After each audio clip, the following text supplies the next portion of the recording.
mteja wetu karibu. Kama unavyoona hii ni keji ya kuku 300. Mteja wetu huyu alitupigia simu na tukaja kumtengenezea ndani ya Dodoma Matungulu karibu na Mpunguzi. Kwa hiyo tukaja tukamtengenezea keji yake. Na kudhibitisha kwake kaona kwa sababu mmeshakamilisha tayari keji, naombeni niweke kuku kwanza niangalie kama keji yenu inaweza kaeka kuku wa idadi mliosema. Na uzuri zaidi akahaamini kwamba mayai kama inaweza kateremka endapo kuku akitaga.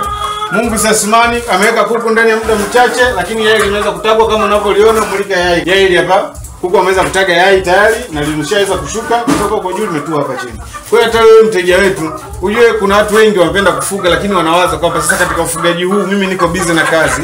Je, nikishafuga hao kuku nani atakaa nao? Unaweza ukawa ni mwajiri wa serikalini ukawa uko busy lakini ukafuga kuku wako kama unavyoona, ukatengeneza keji yako kama hii hapa ambayo inakuwa haina usumbufu mwingi. Kama unavyoona pale tuna system ya maji ambayo iko nyuma kule kuku wanakunywa. Mulika system ya maji. Nipo kule waweze kuziona. Kwa hiyo kuna system ya maji ambayo iko tayari tumeiunga kupitia kwenye tanki lake ile kule juu. Japo ile kule juu kama unavyoliona, kwa yale maji hapo automatic yanashuka kwenye hizi nipo. Kwa hiyo hata wewe mteja uliopo labda busy sana kusema kwamba uwezi ukawasimamia kuku wako ni uongo.